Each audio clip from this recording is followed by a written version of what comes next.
Welcome friends.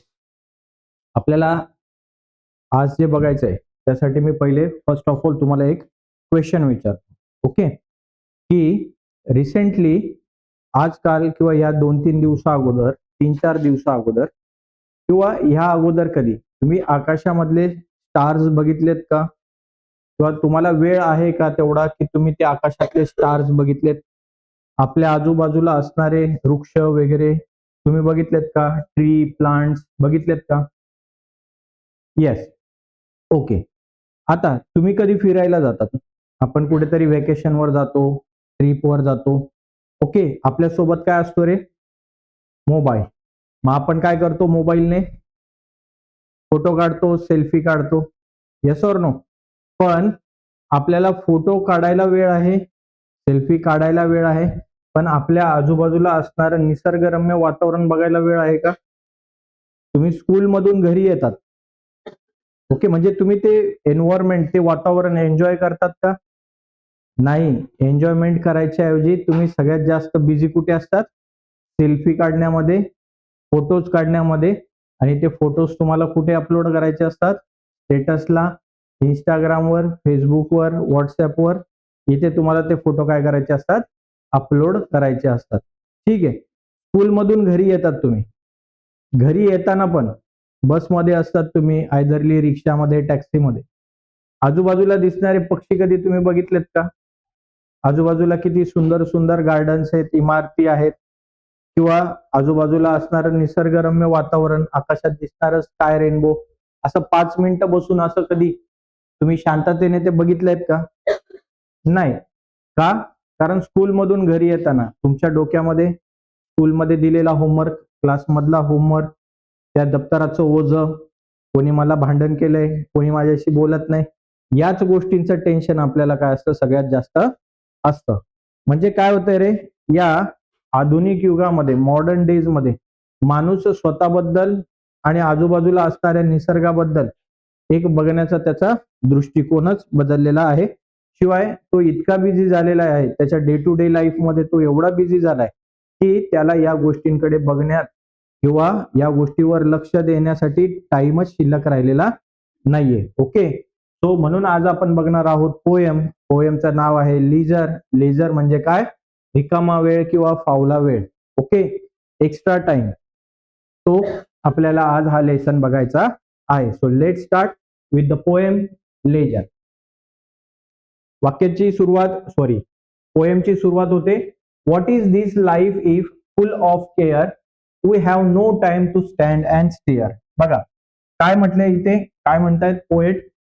Poet या ठिकाणी म्हणतायत की व्हॉट इज दिस लाईफ, काय ही अशी काय लाईफ आहे माझी, माझी किंवा तुमची ही अशी काय लाईफ आहे फुल ऑफ केअर, की ज्या ठिकाणी मला फक्त काळजी आहे, चिंता आहे, आजची काळजी, उद्याची काळजी, संध्याकाळी काय जेवायचं, संध्याकाळी बायांना काय काय त्रास आहे किंवा काय टेन्शन आहे, त्यांना कसली काळजी आहे, की संध्याकाळी मुलं घरी येतील त्यांच्यासाठी काय स्वयंपाक करायचा, ते काय खातील किंवा नाही खातील.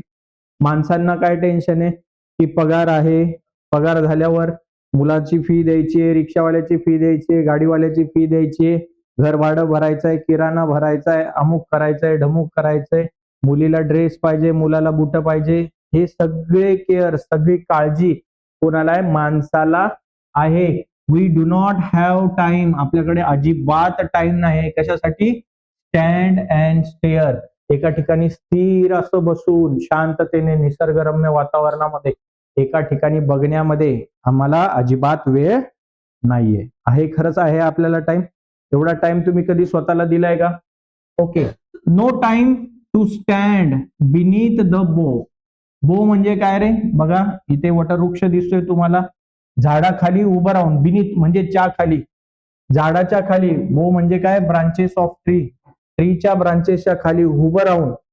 असं कधी? And stare as long as sheep or cows. Sheep आणि काऊज जे असतात बघा, एका झाडाखाली बसतात, बाहेर ऊन असतं, त्यानंतर चरल्यावर गवत खाल्ल्यानंतर ते कुठे जाऊन बसतात? झाडाखाली जाऊन बसतात आणि निवांतपणे निसर्गरम्य वातावरण असं बघत बसतात. आपल्याकडे तेवढा वेळ आहे का रे? हा, आपल्याकडे तेवढा वेळ आहे निसर्गरम्य वातावरण बघण्यासाठी? ओके नाहीये. आणि आपण असं कधीच अजूनपर्यंत झाडाच्या खाली बसलेलो नाहीये. ओके आता या ठिकाणी जे फिगर ऑफ स्पीच आहेत हे आपण at the last of the poem बघूया. इथे पण या ठिकाणी एक फिगर ऑफ स्पीच आहे, that is nothing but the simile figure of speech आहे, जिथं शीप आणि काऊला माणसाची तुलना केलेली आहे की तो माणसासारखं स्टेअर करतो, बघतो, शीप आणि काऊ प्राणी. ओके ठीक आहे, बघूया आपण ते at the last of the पोएमला बघूया. No time to see when woods we pass where squirrels hide their nuts in grass. काय म्हटलंय बघा की आम्हाला अजिबात, आमच्याकडे अजिबात टाइम नाहीये बघण्यासाठी, अजिबात टाइम नाहीये. जेव्हा आम्ही वूड्स म्हणजे काय, जंगल मधनं आम्ही जेव्हा पास होतोय, जंगलामधनं आम्ही जातोय, तेव्हा आम्हाला कोणाकडे बघण्यासाठी टाइम नाहीये, त्या स्क्विरल कडे बघण्यासाठी टाइम नाहीये. जी स्क्विरल काय गॅदर करते, नट्स गोळा करते आणि ते नट्स कुठे लपवते, ती ग्रास मध्ये लपवते. ओके ग्रास मध्ये लपवणाऱ्या त्या स्क्विरल कडे बघण्यासाठी आमच्याकडे अजिबात वेळ नाहीये. आम्ही काय झालोय, खूप बिझी झालेलो आहे. ओके जस्ट इमॅजिन करा, तुम्ही जेव्हा ट्रॅव्हलिंग पण करतात ना, तेव्हा ट्रॅव्हलिंग करताना तुमचं आजूबाजूला लक्ष नसतं, तुमचं सगळं लक्ष त्या मोबाईल मध्ये असतं. Scrolling and scrolling, reels and reels हेच सगळं असतं. ओके सो तुम्ही स्वतःला काय केलंय, बिझी केलेले आहे. हे निसर्गरम्य वातावरण बघण्यासाठी आमच्याकडे सर अजिबात टाइम नाहीये. No time to see in a broad daylight, streams full of stars like skies at night. बघा आमच्याकडे हे सुद्धा बघण्यासाठी टाइम नाहीये, जेव्हा एखादा लेक असेल किंवा एखादी रिव्हर असेल, या रिव्हर मधनं काय फ्लो होत आहे रे, वॉटर फ्लो होत आहे. या लेक मध्ये काय वॉटर आहे, सनलाइट याच्यावर पडल्यामुळे हे सनलाइट काय होत आहेत, रिफ्लेक्ट होत आहेत. ओके आणि ते रिफ्लेक्ट होताना आपल्याला दिसत आहेत. आणि ते रिफ्लेक्ट झालं तर कसं दिसतंय, जणू काही स्ट्रीम्स फुल ऑफ स्टार्स, रात्रीचे सगळे स्टार्स बघा, लाईक स्काईज ऍट नाईट, रात्री जसे तारे चमकतात सगळीकडे, तसं हे पाणी चमकतंय, एवढं सुंदर वातावरण इथे आहे. आणि हे सुद्धा बघायला आमच्याकडे वेळ नाहीये. आम्ही काय झालोय, बिझी झालोय, इतके बिझी झालोय की हे सुद्धा बघण्यासाठी आमच्याकडे वेळ शिल्लक राहिलेला नाही. बघा no time to turn at beauty's glance. इथे काय म्हटलंय रे, ब्युटीचा अर्थ काय, a beautiful young girl. Okay a beautiful young girl, आणि ही यंग गर्ल कोण आहे रे, नेचर, निसर्ग. ओके सो निसर्गाबद्दल इथे कंपॅरिझन केलेली आहे, निसर्गाची तुलना एका मुलीबरोबर केलेली आहे, की ती मुलगी म्हणजे तो निसर्ग कसा आहे रे, ब्युटिफुल आहे, खूप सुंदर आहे.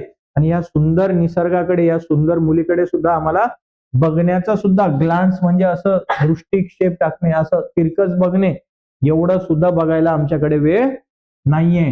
काय बघायचंय आपल्याला, and watch her feet how they can dance. आपल्याला तिचे पाय म्हणजे नेचरचे पाय बघायचे, ती कशी डान्स करते.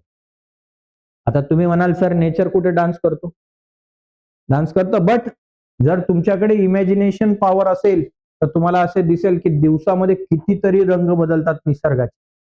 सूर्य उगवतो तेव्हा कलर वेगळा असतो, सूर्य मावळतो, डे टाइम असतो, संध्याकाळ होते, रात्र होते, किती कलर्स चेंज होतात. ओके विग बियोर कलर चेंज होतात, येस ऑर नो. ओके ता ना पी नी ही पा जा, इतके कलर, 7 कलर्स चेंज होत असतात. स्कायचा कलर वेगळा, पाण्याचा कलर ब्ल्यू, किती छान छान निसर्ग आहे. ओके वारा येतो, झाडं हलतात, झाडाचा ग्रीन कलर. ओके मग ते झाड हलतात, जणू काय ते काय करतायत, डान्सच करतायत. आहे की नाही beauty, natural beauty. Rainbow, 7 colours, जगातलं अप्रतिम सौंदर्य, रेनबो आहे की नाही. जेव्हा रेनबो येतो जणू काही ती सृष्टी डान्स करते असं आपल्याला वाटतं, पण हे सुद्धा बघायला आमच्याकडे वेळ नाहीये. ओके तो रेनबो जरी दिसला तरी आपण लगेच पटकन मोबाईल काढतो आणि त्याची रील बनवायला सुरुवात करतो, आहे का नाही. एखादा मोर डान्स करत असेल तर ते बघण्याच्या ऐवजी आपण काय करतो, मोबाईल करून त्याची शूटिंग करायला सुरुवात करतो. So we do not have time, sir आमच्याकडे टाइमच नाहीये, we are so busy. No time to wait till her mouth can enrich that smile her eyes began. बघा हे पण ब्युटी निसर्गाबद्दलच सांगितलंय की आम्हाला एवढाही वेळ नाहीये की निसर्ग एवढ्या आनंदामध्ये काय आनंदामध्ये, आणि तो काय करतोय, स्माईल करतोय. काय करतोय, स्माईल. आणि ती स्माईल कुठून कुठे पास होते, फ्रॉम आईज पासनं माउथ पर्यंत ती काय होते, ब्युटी पास होते, ती स्माईल पास होते. स्माईल कुठे बघायची, चेहऱ्यावरच.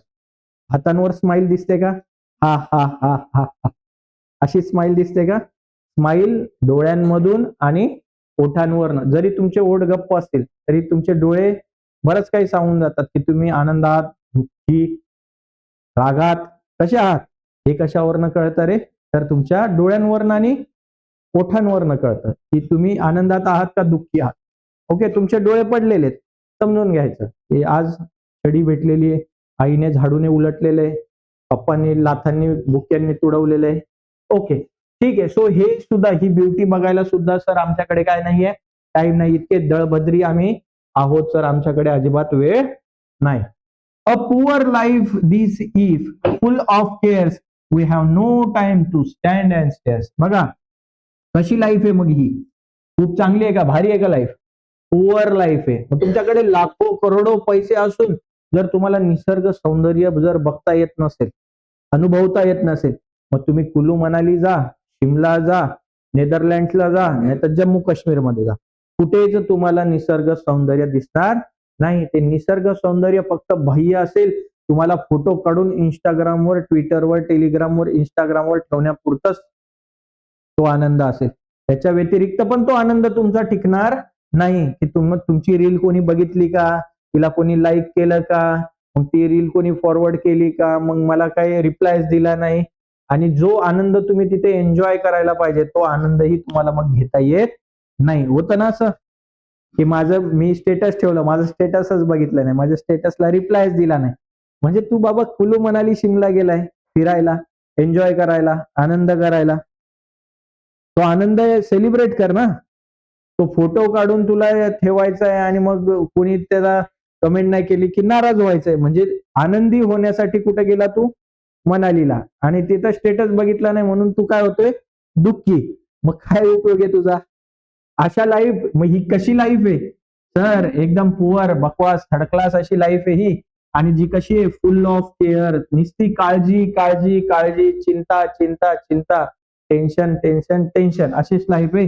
We have no time to stand and stare. आम्हाला इकडे तिकडे बघण्यासाठी सुद्धा काय नाहीये, वेळ नाहीये, अजिबात वेळ नाहीये सर आम्हाला, we are so busy. Okay, चला मग आता बघूया ह्याचे काय रायमिंग वर्ड्स. तो एकदम सोपे सोपे रायमिंग वर्ड्स आहेत बघा. Care, stare, bough, cows, mouse, cows, pass, grass, day light, night, glance. Okay, after that can, began, care, stare. Okay, so कोणी लिहिली आहे ही पोएम, विलियम हेनरी डेव्हिस यांनी ही पोएम लिहिलेली आहे. ओके, चला मग वन बाय वन आपण इथे बघूया. आता या ठिकाणी no times to turn at beauty's glance and watch her feet how they can dance. इथे एक फिगर ऑफ स्पीच येतं आणि त्या फिगर ऑफ स्पीचचं नाव काय आहे, पर्सॉनिफिकेशन. कोणतं, पर्सॉनिफिकेशन. सर काय आहे पर्सॉनिफिकेशन, हे की ज्या ठिकाणी एका पर्सनची उपमा दिली जाते. ओके, एखाद्या गोष्टीला कशाची उपमा दिली जाते, पर्सनची उपमा दिली जाते, त्याला आपण काय म्हणतो, पर्सॉनिफिकेशन. फॉर एक्झाम्पल या ठिकाणी ब्युटी म्हणजे काय म्हटलंय रे, अ गर्ल. अ गर्ल म्हणजे नेचरला कशाची उपमा दिली आहे तुम्ही, एका मुलीची उपमा दिलेली आहे. नेचरला कशाची उपमा दिली आहे, नेचरची. तिला काय आहेत, जणू पाय आहेत आणि ती काय करते आहे, डान्स करते. निसर्ग कधी डान्स करतो का, नाही, पण ती तशी उपमा दिली आहे त्यांनी. ओके, माणसाच्या ऍक्टिव्हिटीज, माणसाचे गुण जणू काही दाखवलेले तिथे, तो त्याला काय म्हणतो आपण, personification, figure of speech. Okay, त्याच्यानंतर सिमिली, फिगर ऑफ स्पीच आहे इथे, तुम्ही मार्किंग करून घ्यायचंय बघा. And stare as long as sheep and cows. मी सांगितलं होतं इथे कोणतं फिगर ऑफ स्पीच आहे, सिमिली फिगर ऑफ स्पीच आहे. त्याच्यानंतर बघा, streams full of stars like skies at night. या ठिकाणी सुद्धा कोणतं फिगर ऑफ स्पीच आहे, सिमिली.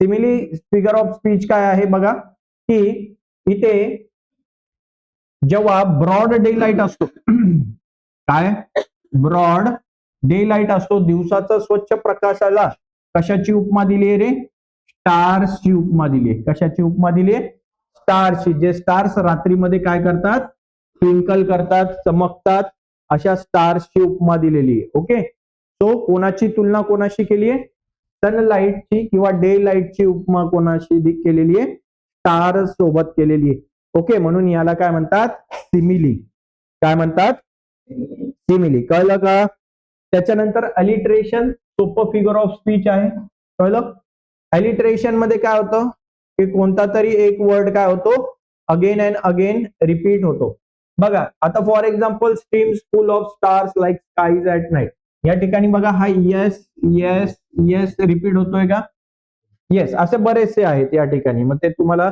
लक्षात यायला पाहिजे ठीक आहे उदाहरणार्थ इथे पण बघा we have no time to stand and stare yes yes काय होतोय रिपीट होतोय अगेन इथे कोणतं फिगर ऑफ स्पीच आहे एलिटरेशन फिगर ऑफ स्पीच आहे आणि last but not least interrogation काय इंटरोगेशन इंटरोगेशन मध्ये काय आहे की ज्या ठिकाणी काय केलेला असतो एखादा प्रश्न विचारलेला असतो त्याला काय म्हणतो आपण इंटरोगेशन फिगर ऑफ स्पीच उदाहरणार्थ बघा what is this life if full of care we have no time to stand and stare प्रश्न विचारलेला आहे उत्तर मागितलंय का पण नाही असा प्रश्न आहे का तो काय म्हटलंय बघा what is this life if जर या लाईफचं काय करायचंय काय या लाईफचं काय करायचंय एवढी चिंता एवढी काळजी आहे की आम्हाला थोडासा थांबून वेट वॉच करून स्टेअर करण्याचा सुद्धा टाइम नाहीये काही बघण्याचा सुद्धा टाइम नाहीये इथे प्रश्न विचारलाय का प्रश्न विचारलेला नाहीये ओके सो इथे कोणतं फिगर ऑफ स्पीच येतं इंटरोगेशन किंवा रेटॉरिक क्वेश्चन असं देखील म्हणतात याला कोणता क्वेश्चन रेटॉरिक क्वेश्चन असं पण म्हणतात किंवा interrogation interrogation figure of speech okay समजलं तुम्हाला हे सगळं तुम्हाला कुठे कामात येणार आहे ग्रामर मध्ये नाही ऍप्रिसिएशन मध्ये कुठे ऍप्रिसिएशन मध्ये काय लिहायचं असतं ऍप्रिसिएशन मध्ये पोएमचं नाव पोएटचं नाव त्याच्यानंतर काय रायमिंग स्कीम किंवा rhyming words figure of speech आणि एक लिहायची असते ती सेंट्रल आयडिया मग सेंट्रल आयडिया काय लिहिणार आहे की मॅन काय झालाय माणूस काय झालाय खूप बिझी झालाय आणि त्याच्याकडे अजिबात वेळ नाहीये सो कसं काय लिहिणार मग तुम्ही सांगा की man has become so busy चला लिहा मी सांगतो तुम्हाला काय लिहिणार मॅन लिहा man has become so busy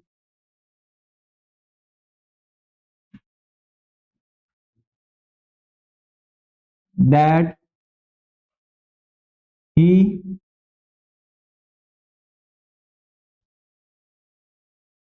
has lost the connection with nature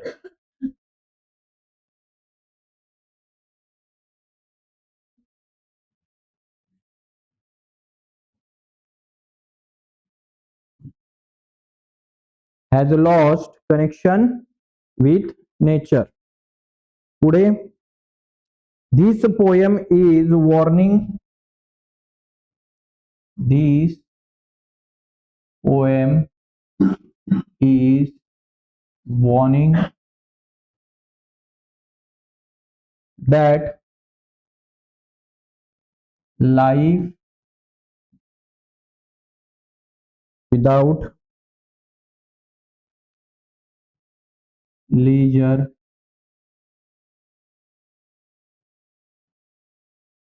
leisure म्हणजे काय रे peaceful time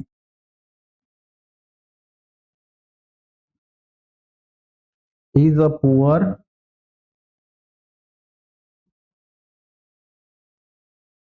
and meaningless life okay meaningless life हे तुम्हाला लिहायचं. ठीक आहे. तर या ठिकाणी तुमची ही पोएम संपते. ओके. पोएम आवडल्यास लाईक करा, शेअर करा, सबस्क्राईब करा. Okay. Thank you. Have a great day.